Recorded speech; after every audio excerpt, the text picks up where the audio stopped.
essa percepção. Porque se vocês bem repararem, tem uma turma aí que quer dividir o Brasil entre coxinhas e mortadelas. O Brasil não cabe nessa miudice. Nosso país é muito mais complicado, muito mais complexo, muito mais difícil e muito mais maravilhoso, tenho repetido por onde eu ando, do que essa miudice que quer nos confinar numa opção que foi muito conveniente para certos grupos políticos, mas que agora a brincadeira começou a fazer muito mal ao Brasil. Por quê? Porque a situação nossa é tão complexa, tão intrincada, tão difícil, que nós não acharemos a saída sem um amplo e generoso debate entre pensares diferentes, olhares diferentes, atitudes ideológicas diferentes. E a grande questão que cabe ao nosso povo é impor ao estamento político como um todo que reflita organicamente sobre as questões estratégicas do país e não aceitemos simplificações grosseiras. Acreditem, se fosse fácil, ninguém tinha deixado a coisa chegar onde chegou. Dá para resolver, mas temos que pegar todo mundo junto num amplo e generoso debate. A minha contribuição, eu vou resumi-la para vocês hoje. Na minha mente, as coisas estão estruturalmente erradas no Brasil. E eu procuro me socorrer de números, porque paixões, interdições mentais, preconceitos, atrapalham muitas vezes a gente pensar. E por que eu acho que as coisas estão estruturalmente erradas no Brasil? Vamos olhar de hoje para trás. Neste ano passado, em 2017, 62 mil brasileiros foram assassinados. Quase todos jovens, quase todos negros, quase todos pobres da periferia. 62 mil homicídios foram registrados oficialmente no Brasil no ano passado. O Brasil atingiu este mês, pela primeira vez, a triste situação em que a quantidade de pessoas aptas ao trabalho, empurradas para o biscate, para a humilhação da repressão, desorganizando o comércio formal pelo Brasil afora, nós já encontramos hoje 34 milhões e 700 mil brasileiros na informalidade. Só apenas 33 milhões e 200 mil são os brasileiros da formalidade. O Brasil tem hoje 60 milhões de pessoas. Repare bem, se a gente fosse pedir para levantar a mão, parte importante estava aqui, apesar de jovens. 60 milhões de brasileiros estão com nomes negativados no SPC ou no Serasa. Ou seja, estão com nome, como a turma fala, nome sujo, impedido de comprar a crédito. E isto vai indo, e eu poderia descansar a parte importante da noite, mas a gente precisa guardar um tempo para fazer o jogo da virada no debate. Olhando para trás, talvez a gente fique um pouco menos assustado com a realidade, para entender que isso não é culpa. Nós gostamos muito de procurar culpas, isso é da nossa moral católica e tal. Não é culpa do fulano ou do beltrano. E a moral católica, eu não estou falando de religião, é um tipo de moral, né, que vige predominantemente entre nós e que basicamente procura culpados para espiar essas culpas e puni-las com sacrifícios, etc. É um pouco isso. Pois bem, mas vamos esquecer culpados e vamos nos socorrer no ambiente universitário. Isso ajuda, por isso que eu estou preferindo isso. Vamos nos socorrer da história. E eu ando repetindo números, porque se eles forem corretos, a solução, a terapêutica, salta quase como uma evidência. Em 1980, que eu vou arbitrar aqui como um momento de virada para economizar nosso tempo, em 1980, o Brasil tirava 1/3 da sua riqueza da indústria. A indústria tem um relevo aqui, e isso nem mais será verdade ao correr do século XXI, porque a economia do conhecimento vai se impor e o drama do emprego vai se agravar ainda mais, mas ainda é verdade que a indústria é quem melhor paga salários. Ainda é verdade que a indústria é quem paga o maior volume de impostos. E ainda é verdade que a indústria é quem agrega valor de maneira a compensar as dependências de importações estrangeiras que um país crescentemente terá que fazer, dada a nova imposição da Divisão Internacional do Trabalho. Portanto, repare bem, em 1980, a indústria brasileira representava 1/3 da nossa riqueza. E em termos absolutos, a indústria brasileira era maior do que a soma da indústria da China, da Malásia, da Coreia do Sul, de Singapura e do Vietnã, os chamados tigres asiáticos. Veja que assustador. Ontem, em 1980, a indústria brasileira era a soma de tudo isso e ainda tinha uma sobra. Hoje, só para vocês terem uma ideia, a indústria brasileira caiu de 1/3 da riqueza para menos de 10% da nossa riqueza. E a consequência prática disso, em comparação, por exemplo, com a China, é que a China hoje tem uma produção industrial 6,5 vezes superior à produção industrial do Brasil. Não só eles foram embora, como nós estamos dando para trás. O que aconteceu? O que aconteceu é que de 1980 para cá, o Brasil tem crescido 2% ao ano, a sua riqueza. Ou seja, de 80 para cá, a gente vai, derruba, a gente melhora, cai, mas se a gente olhar com o olhar de cientista, que é para o que todos estamos nos preparando na universidade, o método nos dá um dado. Vamos olhar a média. Na média, o Brasil cresce 2% ao ano de 1980 para cá. Isto é muito, é pouco ou mais ou menos? Isso é quase nada. Por quê? Porque o Brasil tem crescido no mesmo período, a sua população, a uma razão anual de 1,7%. Ou seja, nós todo ano estamos trazendo 2 milhões, em números redondos, de rapazes e moças emergindo ao mercado de trabalho, procurando nele se inserir como empreendedor, como trabalhador, etc, etc. E o país só cresce 2%. Ou seja, se a gente cresce 2% da riqueza e cresce a população 1,7%, dividindo a riqueza por cabeça, nós estamos mais ou menos enxugando gelo desde 1980. Para não dizer que estamos de todo enxugando gelo, nós estamos crescendo 0,4% por cabeça ao ano. Só que tem um problema, esse 0,4% por cabeça entra numa institucionalidade, entra num arco de economia política, que é o mais perverso concentrador de renda entre todas as economias organizadas do planeta Terra. Chegamos ao limite do paroxismo, sem precedente no fundo da África tribal mais antiga, em que 5 brasileiros, repare bem, não estou falando de 5 mil nem de 500 mil, 5 brasileiros têm fortuna equivalente à renda dos 100 milhões de brasileiros mais pobres, que vem a ser metade da população. Isso não existe em lugar nenhum do planeta Terra. 5 pessoas, somada a fortuna, a riqueza, têm uma fortuna equivalente ao patrimônio de 100 milhões de brasileiros mais pobres. Isso não é por acaso, isso é um conjunto de máquinas, de engenhocas, de engrenagens, que tem a ver com o modo como nós organizamos o sistema de impostos, o modo como nós investimos o dinheiro que arrecadamos dos impostos, o modo como organizamos a Previdência, o modo como organizamos a distribuição e o Pacto Federativo. Há uma série de engrenagens, quase todas elas conspirando para produzir esta perversão que é orgânica à sociedade brasileira. A pior concentração de renda entre todas as economias organizadas do mundo. E aí, então, cabe aqui a gente entender o que houve. Por que eu estou arbitrando o ano 80? É porque nem sempre foi assim. E isso nós precisamos recuperar em tempos bicudos, em tempos de descrença no país, em tempos em que o jovem descrê na linguagem coletiva que é a política e não lhe faltam razões, estão sobrando razões. Mas é muito importante a gente olhar para a nossa própria história e ver de que não é bem assim. Aí eu peço a vocês permissão para o salto na história, agora para o fim da Segunda Guerra Mundial, que não é nada, é anteontem. Sob o ponto de vista dos tempos das nações, nós estamos falando de anteontem. 1945 acaba a Segunda Guerra Mundial. Olha o que era o Brasil em 1945.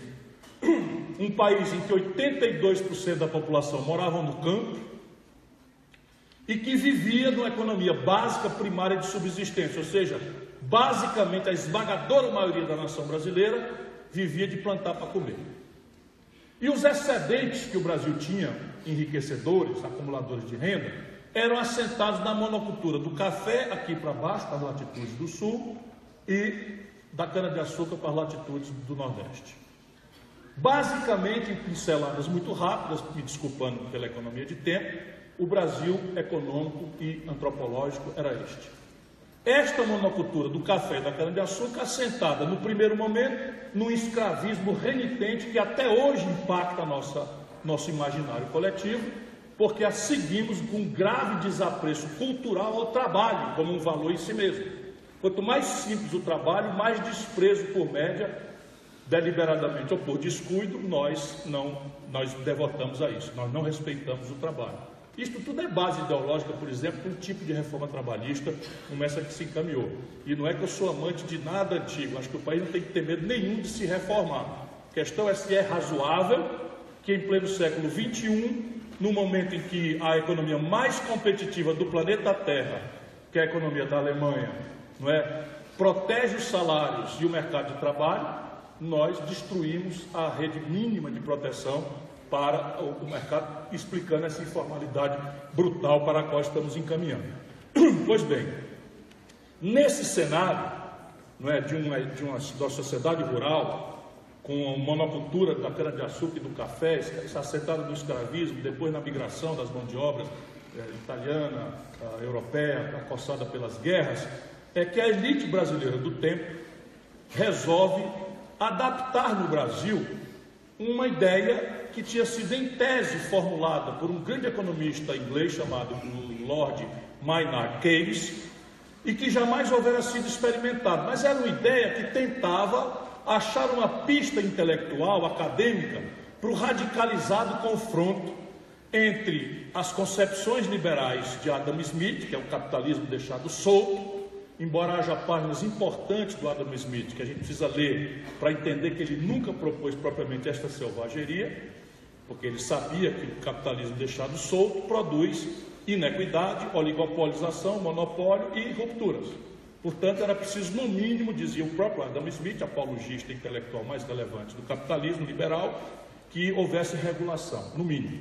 Hoje em dia a turma esqueceu tudo isso e tal, e vai com casca e tudo, mas isso fica para outra hora aprofundar mais essa discussão. E o marxismo-leninismo, que propõe justo o oposto radical. A ideia de que a propriedade privada dos fatores de produção é uma impertinência, era uma criação impertinente do legado de força e de prepotência de grupos sociais burgueses que tinham se montado em estrutura de produção assentado na exploração do trabalho e na apropriação da mais-valia que o trabalho gera para gerar uma sociedade de classes.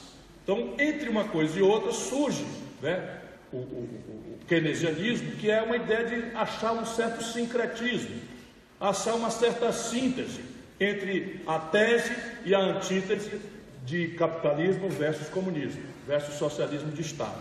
Então a ideia aqui para o Keynes era de que o que funciona mesmo é associar as virtudes do livre mercado, dizia ele, eu concordo, que são insubstituíveis, não é? O mercado tem um papel absolutamente relevante na produção do conhecimento, na evolução da humanidade, porém o mercado tendente às distorções de concentração, rupturas e instabilidades, precisa, e também nos ciclos de catatonia, em que o mercado entra em colapso por causa dessa lógica, precisa de um Estado empoderado, que com ele se associa, ou seja, o Estado com o mercado, produzindo vetores de desenvolvimento, de ativação, de animação ou de reanimação das crises que o capitalismo ciclicamente produz. E isto nunca tinha sido experimentado, mas foi quando houve a grave depressão de 1929. Em 1929 houve uma crise muito grave do capitalismo mundial, epicentro Bolsa de Nova York. E aquilo esterilizou praticamente todo o centro do capitalismo mundial.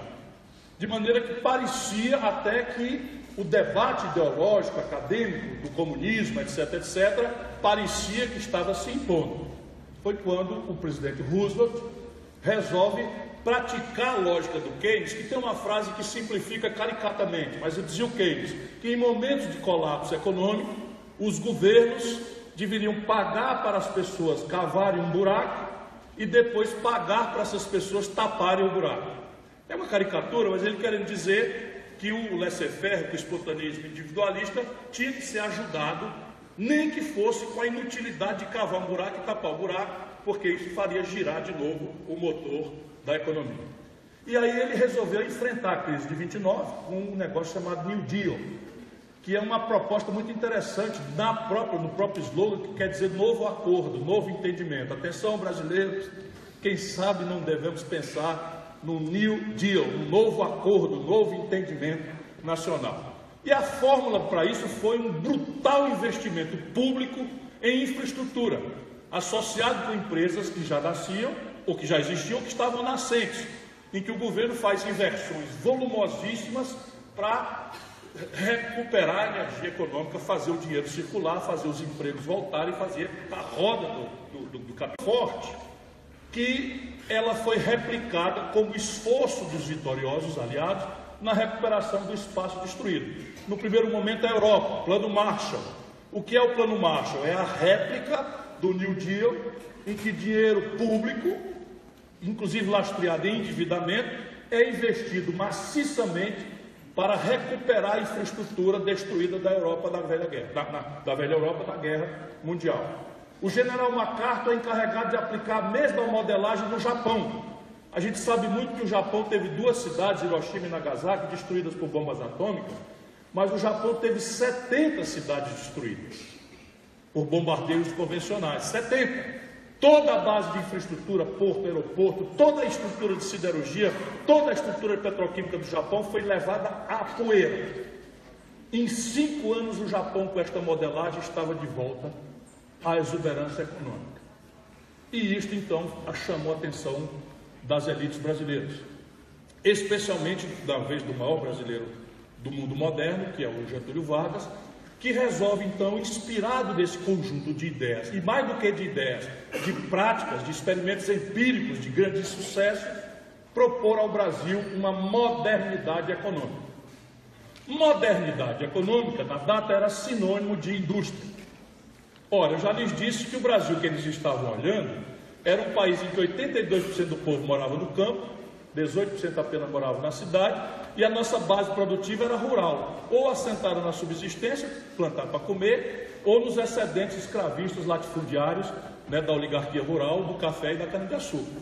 Pois bem, é nesse cenário hostil politicamente que nós adotamos o ideário, não é, nacional desenvolvimentista, que foi o nome que tomou aqui essa fórmula de catalisar a economia. E o nacional desenvolvimentismo, a ele, nós devemos o Brasil que temos aí fora, para o bem e para o mal, penso eu. Mais do que para o mal, a incapacidade de entender a mudança do mundo diante do êxito extraordinário do nacional desenvolvimentismo é que o Brasil para o mal foi produzido.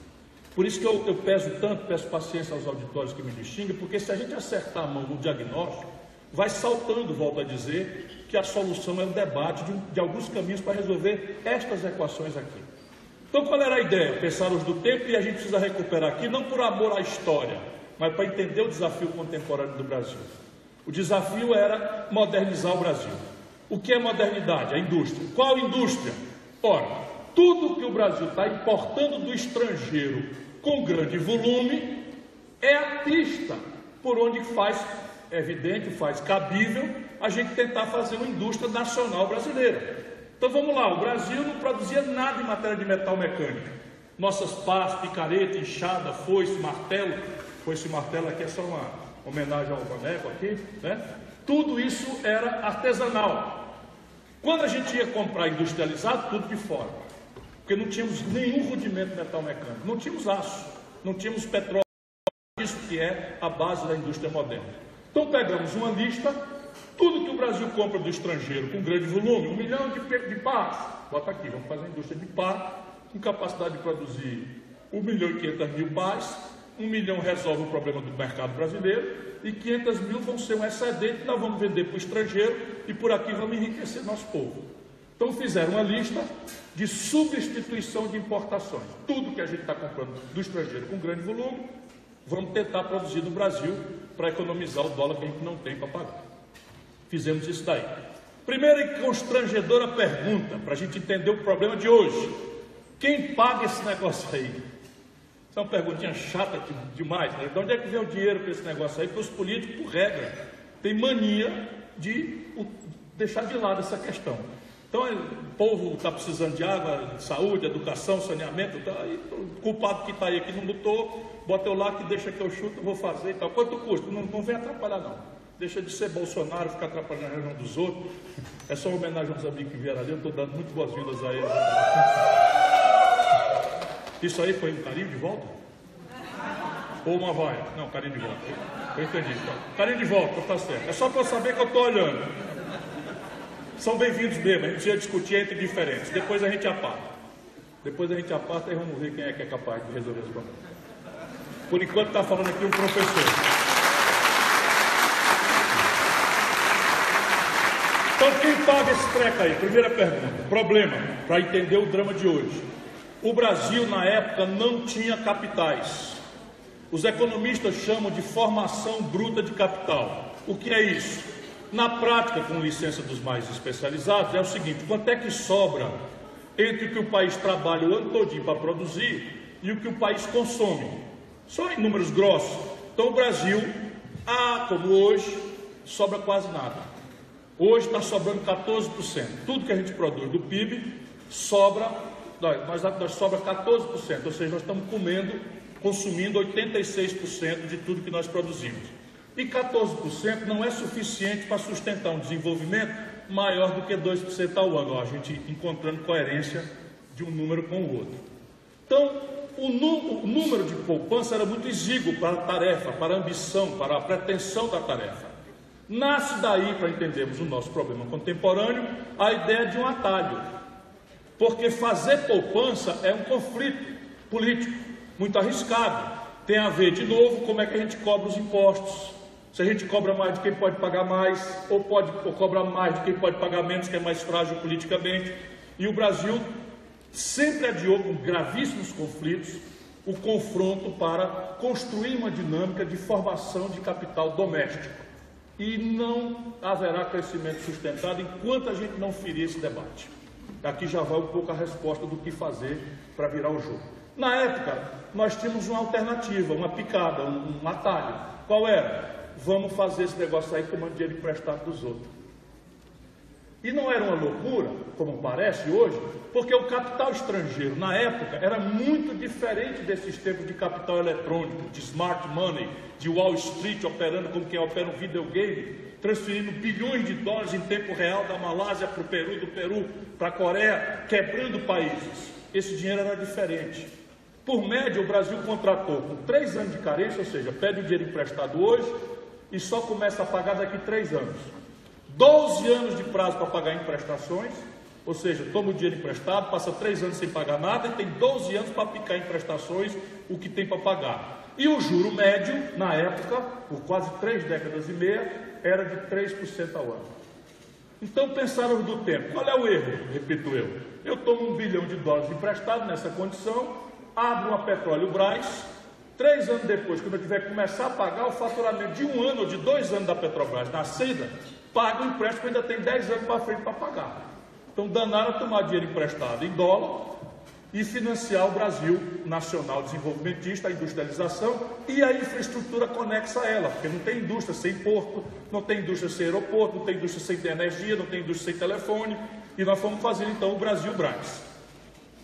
E isto então, para resumir, me desculpando com quem se sente assim ofendido pelas simplificações, mas o tempo ruge, como diz o meu conterrâneo lá de Sobral, né? A gente pode avançar aqui. Isto produziu o Brasil que temos aí fora. Em apenas exíguos 35 anos, saindo do nada, o Brasil virou a 15ª economia industrial do planeta Terra. Até hoje a China vai nos passar, mas até hoje os manuais de economia, os debates acadêmicos mundo afora, citam esse momento brasileiro com o nome de milagre econômico. É uma palavra muito forte para os cientistas falar em milagre econômico. Ninguém viu nada parecido. A China agora vai tomar esse lugar, mas o Brasil saindo do nada, virou a 15ª economia industrial do mundo. Assim, neste esforço de substituição de importações, com o governo se associando, criando uma burguesia privada, via crédito, via renúncia fiscal, via manipulação da taxa de câmbio, uma série de ferramentas foram criadas estatais ou uma burguesia industrial privada, que não existia, em oposição política à oligarquia rural, que resistiu muito. Essa brincadeira custou muito sangue, inclusive. A gente é induzido a dizer que o país é um país pacífico. Nada disso. Este é um país violento, é um país que cultiva muito pouco a democracia e seus valores, é um país que cultiva a intolerância, o rancor, o ódio. Repare bem, 1930 uma revolução modernizante, 32 uma contra-revolução que morreu gente, 35 um empate, 37 um contragolpe, 46 uma redemocratização, 54 um suicídio, Getúlio Vargas, que é o grande mentor dessa estratégia. Depois, em 55, assume o Juscelino debaixo de várias tentativas de golpe de Estado. Na sequência, você tem a eleição de Jânio, renúncia, aí tem 61, golpe de Estado, o parlamentarismo, 62, restaura-se a democracia, 64, um golpe, 68, um contragolpe que instalou a violência, a tortura, esse flagelo do banditismo do Estado, e essa é a história do nosso país. Nós precisamos entender isso daí para a gente não alimentar ilusões. A história do nosso país é uma história autoritária, de pouca aptidão democrática, e nós precisamos nos advertir disso, porque democracia não é um regime de concessão, é um regime de conquista. E tem muita gente que gosta de aproveitar as franquias da democracia para feri-la pelas costas, covardemente, de forma solerte, de forma traiçoeira, para atender interesses estrangeiros, os mais inconfessáveis, lá como hoje. E aí, repare bem, ao produzir o Brasil que temos para o bem, 15ª na economia industrial do mundo, produzimos também o Brasil que temos para o mal ainda. Menos por deliberação do modelo e menos de longo prazo e barato, essa realidade sumiu da humanidade. O dinheiro eletronizou-se, globalizou-se, e o dinheiro agora circula em tempo real, como um videogame, eu já falei, freneticamente saindo de um país para o outro, arbitrando ganhos de curto prazo, caríssimos. Resultado prático, todos os países que dependiam organicamente de fluxos internacionais de capital para seu financiamento, quebraram. Foram muitos, e o Brasil quebrou feio. E outro problema é que estes são dos produtos e serviços e ficaram de tal forma acelerados na mudança dessas gerações de tecnologia, que quem atrasou morreu. Não dava mais para competir o atraso tecnológico com o avanço. E lá atrás dava porque era muito lenta a superação de uma geração tecnológica pela outra.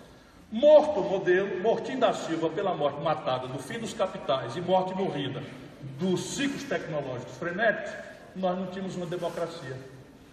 Não dava para reunir todo mundo e conversar. O que aconteceu? Isso estourou nos militares. Os militares ainda tentaram até explicar, olha, tem uma crise de petróleo, tem um problema de tecnologia, a crise da dívida externa, e nós, ouvidos moucos, querem nem saber, doutor, devolve a democracia, que a gente resolve isso aí, deixa que eu chute.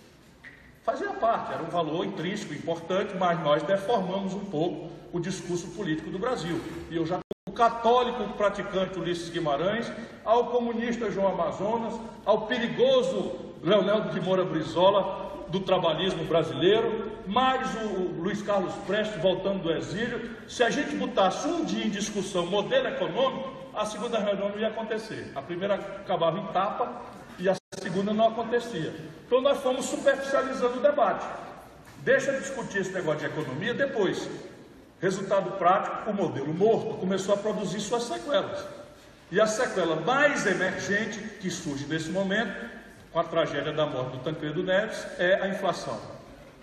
Como a gente tinha uma matriz de financiamento desequilibrada, não resolvemos essa equação porque não tinha debate, nós começamos a financiar o desequilíbrio brasileiro com inflação, que era uma perversão que os jovens não têm ideia. Nós chegamos a ter uma inflação no Brasil, essa aqui hoje é 3% ao ano, diz o governo, nós chegamos a ter 87% de inflação no único mês. Significa assim, ó, que você no começo do mês tinha um salário de R$100 ou de R$1.000, no fim do mês você ia receber o equivalente em poder de compra a quanto? R$240. Você perdia no mês 84% do valor de poder de compra do seu salário. Vocês têm ideia do que é isso? Um negócio era... E aí ninguém discute mais nada. De novo, só a emergência da inflação. Demoramos uma pancada de tempo, conseguimos. Aí eu já era ministro da Fazenda. Ajudei o Itamar Franco a consolidar o Plano Real. E o Plano Real, mal comparando, não era uma resposta para o colapso do modelo de desenvolvimento. O Plano Real, mal comparando, eu tenho feito essa comparação pedagogicamente, era como quem trata uma febre de um doente com um grave problema de infecção. Vocês sabem, febre não é doença. Febre é um sinal, que o corpo da gente manda para a gente entender que tem alguma coisa errada com o corpo. Então a gente tem que tratar a febre, porque se deixar ela escapar vai para a convulsão, mas tratando a febre não alimenta ilusão, precisa caçar aí na urina, no pulmão, na garganta, sabe lá onde, no rim, de onde é que vem essa infecção que está causando a febre. Mal comparando, a inflação no Brasil era isso. Era a febre de uma grave infecção que era a morte do modelo nacional desenvolvimentista. E nós então com o real derrubamos a febre espetacularmente. Quando nós derrubamos a febre espetacularmente, começou o fenômeno contemporâneo, para a gente entender, tudo isso é história para entender o hoje. O que a gente acontece? Se a inflação era um mecanismo doentio de financiar desequilíbrios do governo, uma espécie de imposto, Robin Hood às avessas, que tirava dos pobres para dar para os ricos, nós cessamos isso. Imediatamente a gente transfere essa renda que estava indo para a especulação financeira para o bolso do povo. E o povo imediatamente vai para o consumo. Só que a produção brasileira está definhando. Nós não fizemos nada para organizar o aparato produtivo brasileiro e o consumo explode com o real. E aí nasce a novidade contemporânea do Brasil. Nós passamos a importar volumes muito crescentes de tudo enquanto do estrangeiro, na medida em que a nossa indústria começou a não aguentar mais a competição, parou de crescer e depois começou a definhar. Começou a encolher. Eu já dei os números para vocês, caindo de 30% para menos de 10% do PIB a indústria. Resultado prático, o país quebra na mão do Fernando Henrique. E o país, como é que quebra? Não é como uma loja ou uma fábrica que fecha. O país é uma instituição permanente, ele não fecha nem quebra. Um país, a gente anota que ele quebrou quando o valor da moeda nacional, no caso nosso, o real, perde dramaticamente valor fora de qualquer padrão internacional ou de manual de economia, em comparação com a moeda de troca internacional, que é o dólar. Então quando o Fernando Henrique ganha a reeleição, a gente precisa de R$1 para comprar $1. Quando o Fernando Henrique assume a reeleição e o país quebra, nós vamos precisar no dia seguinte de R$4 para comprar o mesmo dólar. E aí, nesse momento, eu peço um parênteses a vocês, para vocês ajudarem o nosso povo a entender. Isso aqui é conversa popular. Nós temos que botar essa conversa na feira, nos templos, nas igrejas, nos grêmios estudantis. Por quê? Porque nós descobrimos que o dólar é um preço relativo que mexe com todos os outros. E aí a gente vê o Jornal Nacional dizendo: o câmbio hoje fechou cotado a R$3,15. A gente sai para tomar um copo d'água, porque aquele assunto não é nosso, a gente não compra dólar, e aí que está o engano. A gente de fato não compra dólar, mas a gente come pão, estou repetindo isso onde eu ando. Come pão e se calhar domingo come uma pizza. Pão e pizza é trigo. O Brasil não produz trigo com suficiência para nossas necessidades. Então nós temos que comprar do estrangeiro. Tudo que se compra do estrangeiro paga-se com dólar. Então se eu precisava de R$1 para comprar $1 de trigo, o pão era um preço. Se eu de repente preciso de R$4 para comprar o mesmo dólar de trigo, o preço do pão sobe. A gente não compra dólar, mas toma remédio. Abrimos mão de ter política industrial de comércio exterior, nessa mitologia que tomou conta avassaladoramente do Brasil como fosse ciência boa. Abrimos mão de projeto nacional. Resultado, 80% dos remédios que a gente toma, do mais simples ao mais sofisticado, vem do estrangeiro, paga em dólar. Então eu precisava de R$1 para comprar $1 de Tilenol. De repente eu preciso de R$4 para comprar o mesmo dólar de Tilenol. E aí vejo agora a tragédia política. Quando o país quebra com o Fernando Henrique, nós desvalorizamos o real de 1 para 4. E a população se sente, com razão, muito zangada. Ninguém explica por que de repente ela podia comprar 4, só não pode comprar 1 com o mesmo salário. Ninguém explica isso, ninguém aposta na inteligência do povo. A sensação de que foi enganado. Normalmente acontece depois das eleições. E não é por acaso não. Olha o filme. Dá-se com Fernando Henrique, o PT cria um movimento, eu rio para não chorar, cria um movimento fora FHC. E o Lula resolve assinar um pedido de impeachment do Fernando Henrique. Digo, meu irmão, não faça isso. Eu estou repetindo essa história porque é muito engraçado, se não fosse doída tanto, né? Meu irmão, não faça isso. Remédio para governo ruim não é você interromper. Qual é o país que aguenta 2 governos eleitos, de 4 governos eleitos na democracia, 2 nós derrubamos? Qual é o país que aguenta isso? Não existe isso em nenhum lugar do mundo. Nós precisamos aprender a conviver com os desiguais. Se o cara elegeu, parabéns, boa sorte. Vai para a oposição e espera a tua vez. Mas não, aqui se elegeu, o cara está para destruir no dia seguinte. E o Lula pega o pedido de impeachment e leva e entrega na mão do então presidente da Câmara, Michel Temer.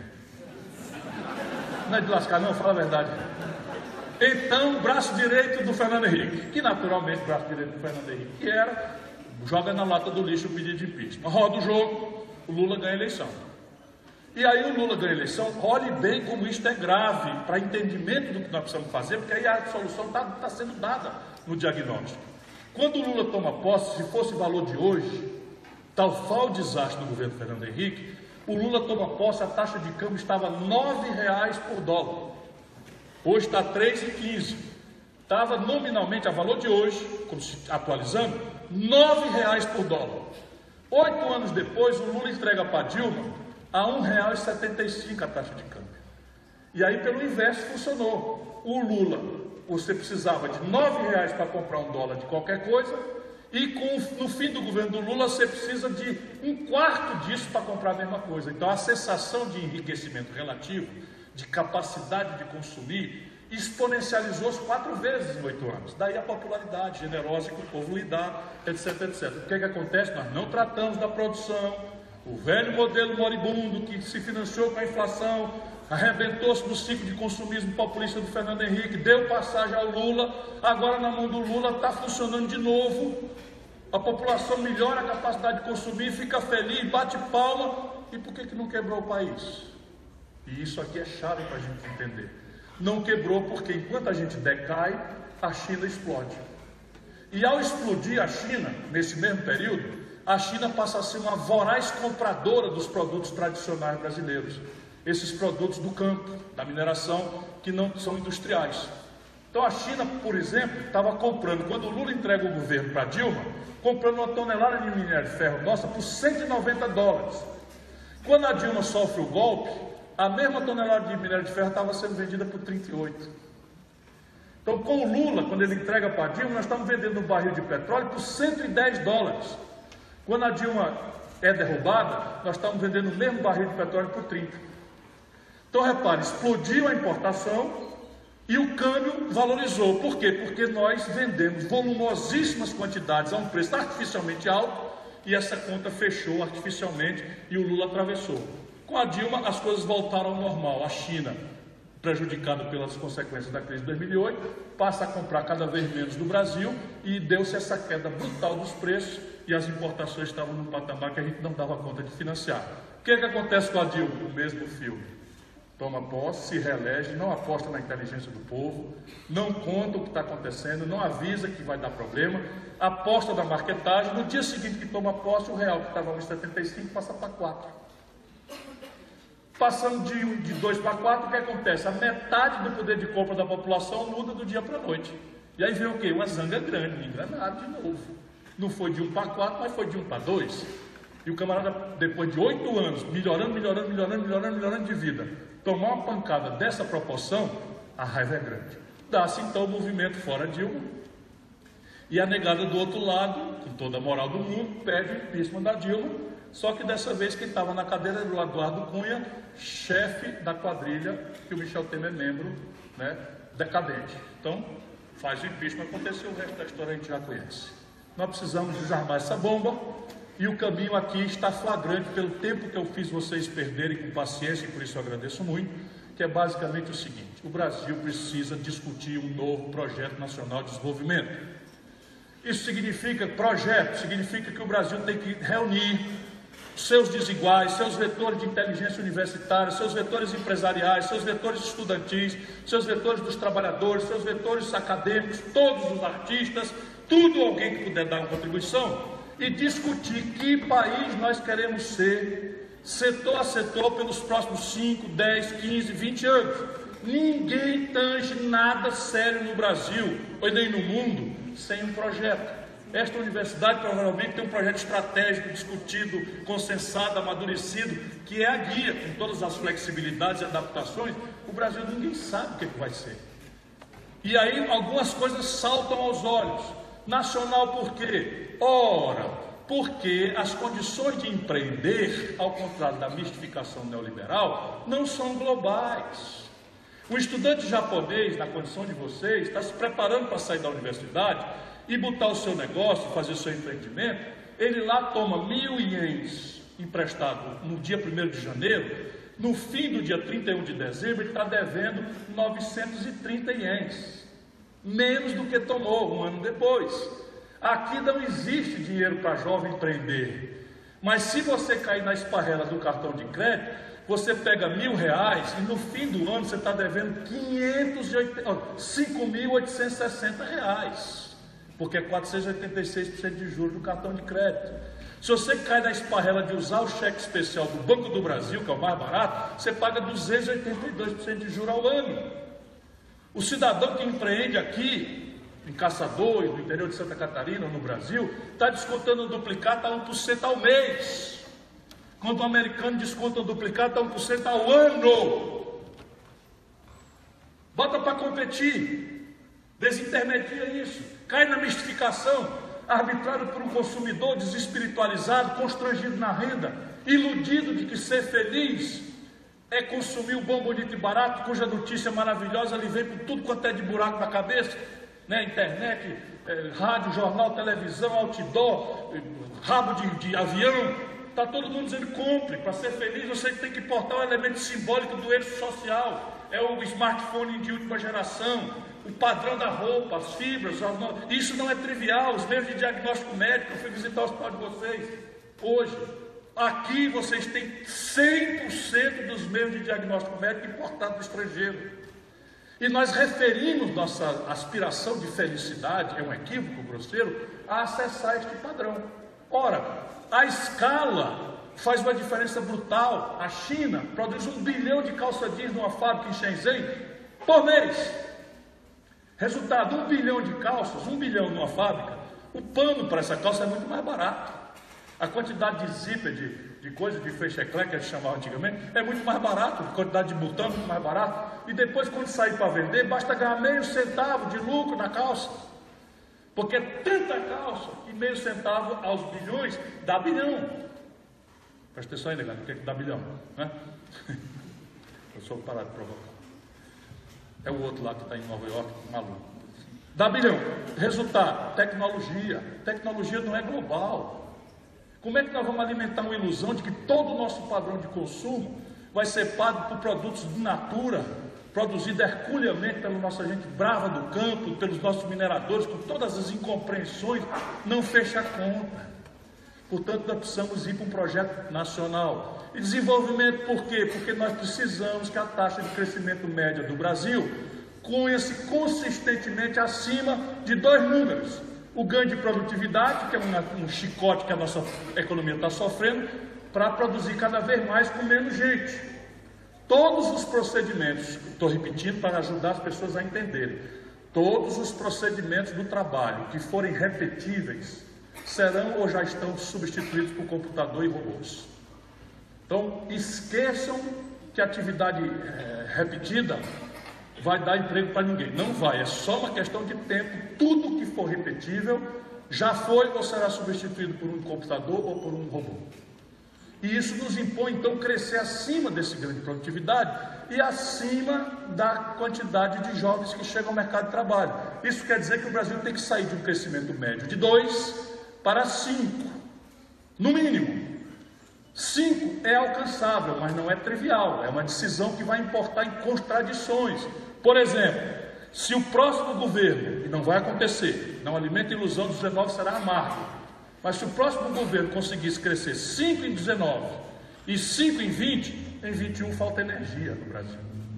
Vocês verem o tamanho do descalabro que nós estamos atolados. Hoje, o nível de endividamento do mundo empresarial brasileiro está em 2 trilhões de reais. 600 bilhões de reais já estão na contabilidade tóxica dos bancos como créditos de recuperação duvidosa. A questão fiscal do país é a mais ruinosa da história. E esta gente ainda resolveu impor uma emenda à Constituição proibindo que o Brasil expanda gasto com educação, com saúde, com segurança, infraestrutura e investimento por 20 anos. Esta camisa de força não fecha a conta. Isto tudo é o que nós precisamos debater. Tem saída? Tem, mas vai precisar muita energia, muita inteligência e muito respeito às opiniões dos diferentes, sem o que o Brasil não vai se achar mais. Obrigado por sua atenção.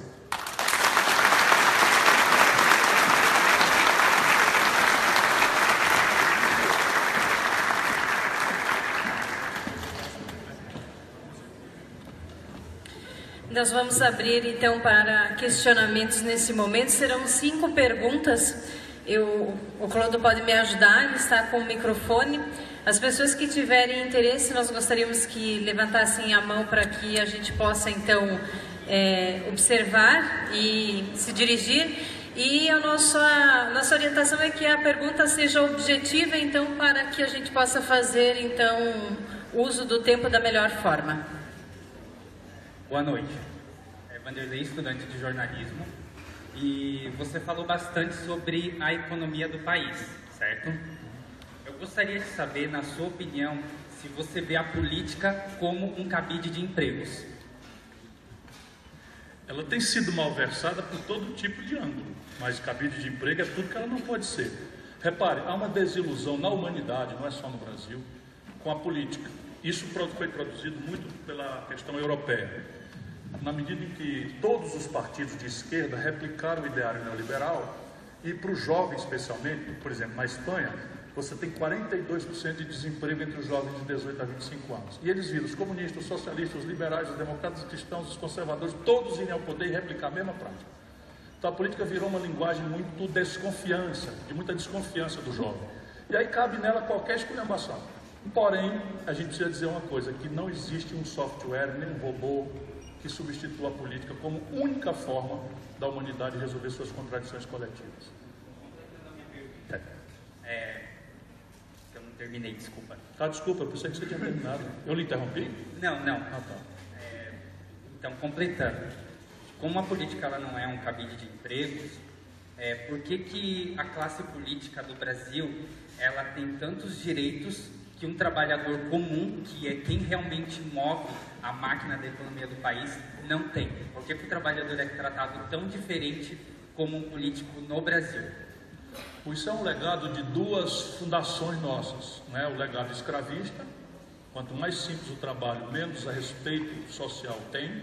Isso está muitas vezes em cabeças que não se suspeitam que pudesse ter. E outra é, vamos dizer, a aristocracia à moda portuguesa, não é, que dá um estamento, o próprio conceito que você falou descuidadamente, não é culpa sua, classe política. Este é um conceito absolutamente estúpido, mas cabe, porque não existe classe política em tese.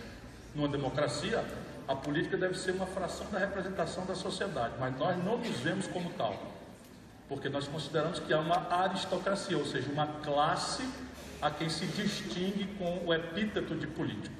Isto é verdade, mas é só em parte. E eu digo a você, por mais que para um jovem pareça o oposto, é que as coisas têm melhorado.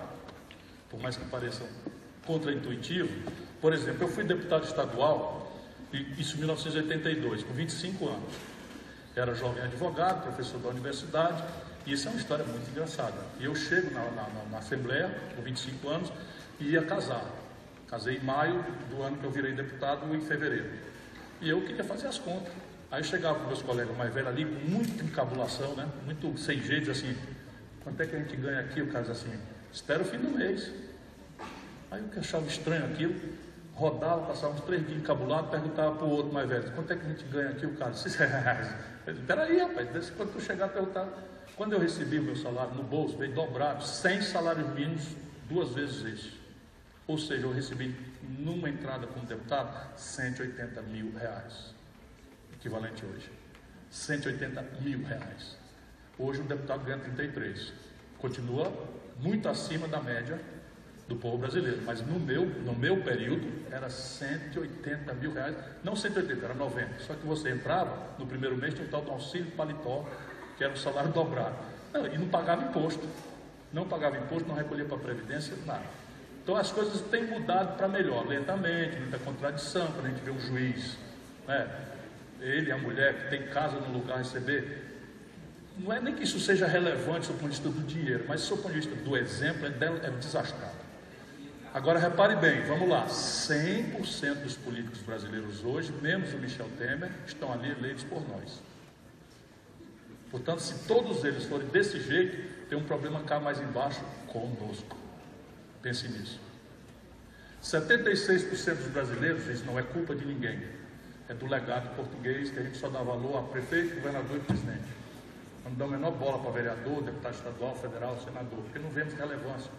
E isso é um equívoco grosseiro. 76% dos brasileiros não lembram do deputado federal em quem votaram 3 meses depois da eleição. Isso a gente precisa mudar. Está perto ou está longe? Mais inscritos, por gentileza, se puderem sinalizar. Primeiramente, boa noite. Vou fazer uma pergunta que eu acho que é do interesse de vários estudantes, principalmente aqueles que estão nos cursos de Ciência e Tecnologia. Quando o senhor fala de projeto de desenvolvimento nacional, qual que é o papel desses estudantes dentro desse projeto? principalmente para aqueles que não querem sair da Qual é o papel da Ciência e Tecnologia? Não, desses estudantes, o que eles vão estar fazendo nesse programa, principalmente para aqueles que não querem sair da faculdade para engrossar o mercado de trabalho, mas que querem fazer parte de construir a emancipação tecnológica desse país. E a segunda, rapidinho... Deixa eu responder a primeira, depois você faz a segunda, senão eu me perco. Já comecei a usinar a primeira aqui. Porque repare, eu ouço a tua segunda. Os estudantes, eu estou preferindo correr esse circuito universitário, porque é improvável não, é impossível que você, numa campanha política, você fale 1 hora sobre economia política, taxa de juros, formação bruta de capital, vai ficar muito estranho. Então, o que é que eu estou interessado? Em formar uma corrente de opinião em que as pessoas não precisam ser simpáticas a mim. Pega os números, processa na cabeça e exige de quem tiver simpatia, de quem merecer a honra, o privilégio, que lhe faça responder essas questões. E isso é um papel muito do jovem, que não deve se acomodar com o que está posto aí, muito menos com a ideia do desencanto com a política. Então, na escola, o que vocês têm que fazer? Lamentavelmente, eu sou um tiozão muito chato. Vocês têm que sair da zona de conforto, de replicar informações que zelosamente os professores lhes passam, porque isso é lixo. Isso é um paradigma pedagógico vencido, superado. Então, evidentemente, o professor ele tem uma vivência, ele é cobrado pelas organizações, pelas estruturas, ele é avaliado. Então, ele tem que reproduzir informação e você tem que prestar conta da informação que você conseguiu reter sob estresse isoladamente. Mas isto não lhe preparará para o mundo novo, que já está aí fora. O mundo novo pede um profissional multi-habilidoso, que saiba perguntar e não responder, e que saiba associar informações que já existem, que estão no Google, e ao associá-las, inovar. Este é o profissional, este é o papel que o jovem tem que ter. Portanto, estudar fora da universidade, fora dos livros. Os livros são importantes, mas é preciso acrescentar o novo, inovar. Só vale o que for novo, o resto está no Google. E no Google tem muito lixo. Se você não souber procurar, entra pelo cano. Percebe? Isto é uma das coisas. A outra é você se interessar pelo desenho, pela grande pintura, por onde é que você vai se inserir. Você tem pretensão de empreender ou de ser empregado? Tanto faz, não é nada é mais nobre do que o outro. Mas se você tem essas duas coisas, você vai ter que olhar para a economia. Por isso que eu me concentro em economia. Eu podia falar aqui com vocês sobre educação e tal, mas o que não se discute é onde vai se resolver o emprego, o salário e o imposto a pagar, boa segurança, boa escola, boa infraestrutura. Segunda pergunta. Esqueceu. Não, estava bem declaradinho. Sobre o programa Ciências Sem Fronteiras, o que o senhor entende sobre esse programa e se no futuro eleito presidente Veja, reativar para a graduação? A ciência hoje e a tecnologia se sofisticaram de uma forma tal que a gente tem que fazer duas coisas. Uma, reciclar todo o aparato técnico-científico nacional brasileiro, refundar as universidades, revirar esse paradigma pedagógico, introduzir uma cultura de inovação, etc., daqueles modos que eu estou falando, mas a gente precisa fazer o que os americanos chamam de um fast track, porque nós estamos com a tarefa do século XIX, da reforma agrária que não fizemos, do século XX da industrialização forçada que não concluímos, e do século XXI a economia do conhecimento. Então nós precisamos fazer, assobiar, chupar cana e rodar o prato. É isso que é o desafio de um país retardatário como o nosso. E aí o que é que o mundo inteiro está fazendo? Você faz opções de desenvolvimento, que não dá para querer ser expert em tudo. Você faz opções de coisa. Então, a Índia fez a opção de ser o maior polo de software do planeta Terra. Pega milhares, mas não é dezenas nem centenas, tenho repetido, milhares de garotos, rapazes e moças, e mandam em massa estipendiado, pago pelo governo, para as melhores universidades do planeta Terra, com a tarefa de serem os melhores programadores de computador do mundo, e voltam para a Índia. Para empreender, por regra, o governo tem venture capital, estimula, contrata, faz compra governamental, e-government, uma série de coisas. A China fez uma opção mais holística, mais complexa. Então a China está tentando produzir da agulha ao avião, passando pelo computador, que nem nós brasileiros tentamos. O que a China está fazendo? Está mandando milhões de jovens chineses para o mundo. Estão indo para o mundo inteiro. E aí é o melhor lugar de petróleo, é a Universidade de Riad. Lá se vão 50, 70, 100 chineses que serão os melhores caras de petróleo e gás do planeta Terra. e voltam todos para a China para empreender com estipêndio do governo, com apoio. Evidentemente que o Brasil tem que fazer a mesma coisa. E para finalizar, como não quer muito tarde para dizer, fora Temer. Fora Temer. Fora Temer, estou de acordo completamente. E leve sua quadrilha junto. Mais inscritos? Aqui no meio, Clodo. Isso.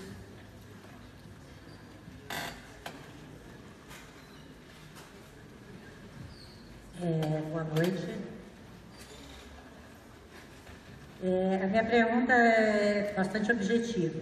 O senhor nos colocou bem as questões tóxicas em relação ao capitalismo e existem alguns boatos com relação ao que está ocorrendo na Venezuela, de que algumas lideranças nossas do governo poderiam estar tensionando transformar o Brasil nesse mesmo sistema. Isso é verídico ou é boato? Puro boato.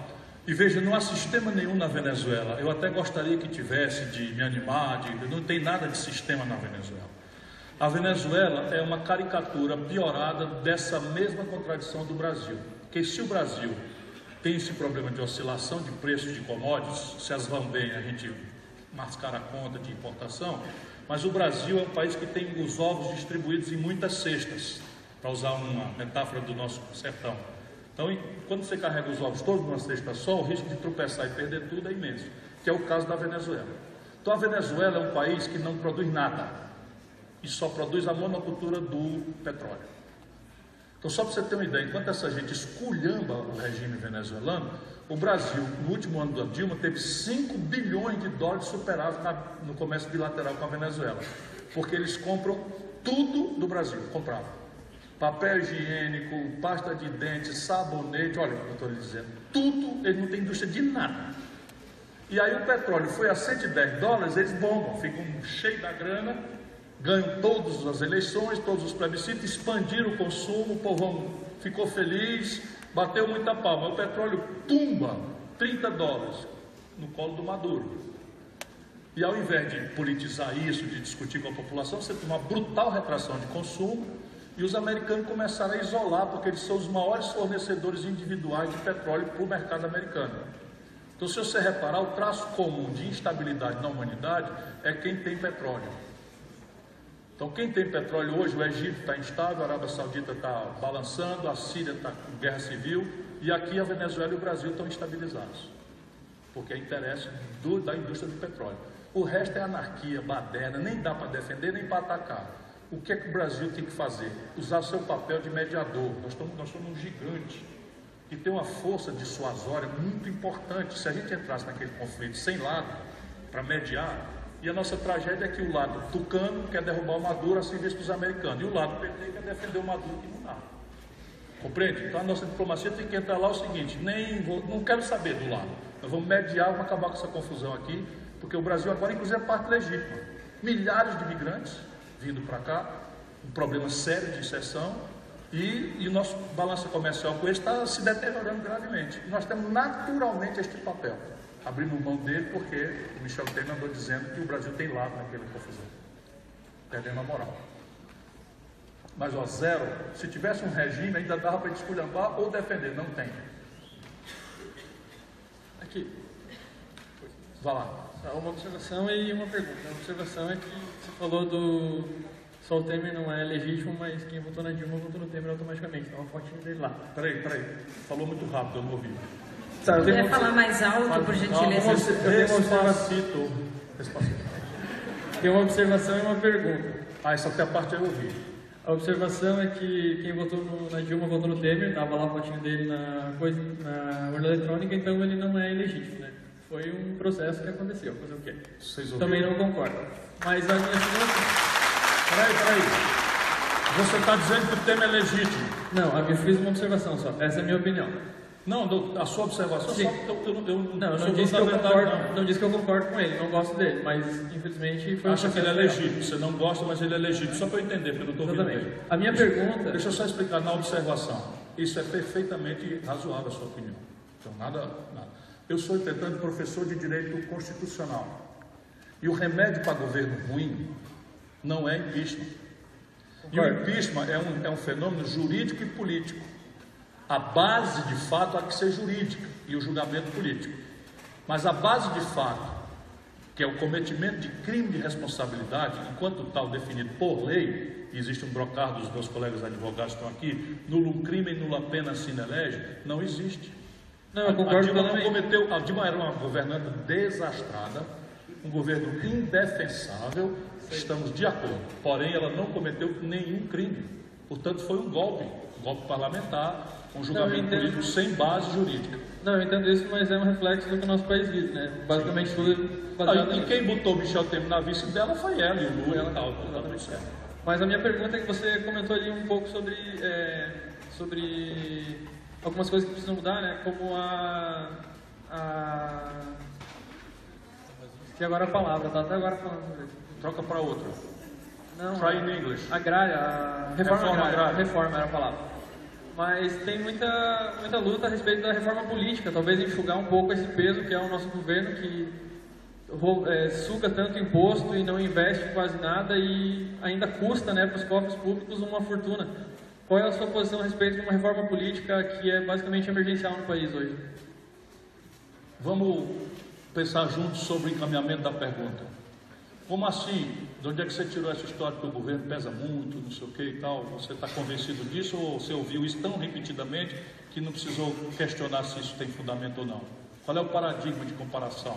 Não, a gente faz uma conta de salário com pessoas que estão lá dentro e a gente começa a ver que é bastante custo para um governo que rende bem pouco do que ele cobra, né? E o investimento é bem claro, até porque a gente está aqui... Eu não estou querendo discordar, não estou querendo aproveitar a inteligência e a oportunidade da sua pergunta para pensarmos juntos.